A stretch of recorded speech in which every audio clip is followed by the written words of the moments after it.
Welcome back. We want to send it right back out to Maddie Franz, who is live in Davenport for us tonight. Maddie, you have seen several streets flooded in the neighborhoods, and it certainly was quite an adventure, to say the least, just trying to navigate through town. Yeah, absolutely, John.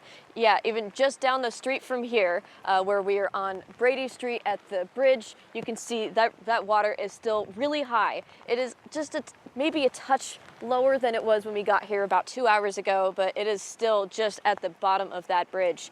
Now, over a few blocks down on 35th Street, there was a car that was stranded in that waist-deep floodwater, and we did see a few people walk into the water to try maybe to get it out, maybe to clear some gutters, we weren't sure.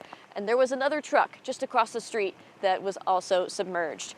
Now, when I was trying to get on this side of Duck Creek, like John said, it was an adventure. I started here coming up Brady Street. I saw that flood water and I was diverted down a side street to Eastern Avenue, but Eastern Avenue wasn't too much better.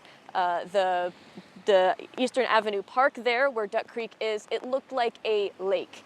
You could only see the signs of the signposts. You couldn't see the post at all. So if that gives you an idea. And there were even a few geese floating on top of that water.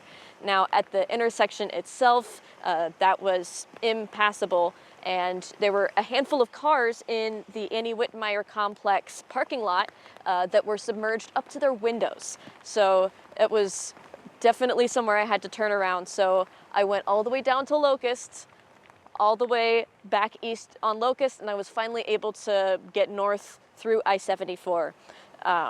So I can't speak to some of the other ways that you're crossing Duck Creek, but you know, in the last few hours, that seems like the best choice. Now, it's still rain coming down. We're still seeing some bunch of lightning, bunch of thunder. But, you know, we'll check in with you again in a few minutes, let you know how the creek is looking. And for now, we'll send it back to you in the studio. Thank you. The other thing to consider right now is that it's nighttime, much more difficult to see some of that standing water. And right now, we don't know exactly how many people have been affected by the flooding and the storms. Emergency management services are out assessing the damage and the needs of the public. We have multiple dozens of roads underwater. We have several, probably 100 homes so far, if not more than that, that we even haven't had the chance to get reported yet of water in their basements or flooding. We have a couple apartment complexes that the residents have lost their vehicles, including water within the apartments themselves. So we're working with the Red Cross and Salvation Army to get them, you know, put into a reception center, and then we get them some shelter for the night or maybe a couple nights, depending what their long-term needs may look like.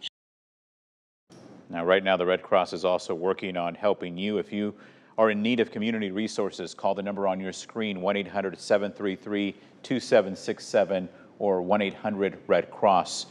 And of course, there's been other damage that we have yet to show you, just the flooding. If you take a look at these photos from Tiffany in Davenport, major damage around her home as the storms came through.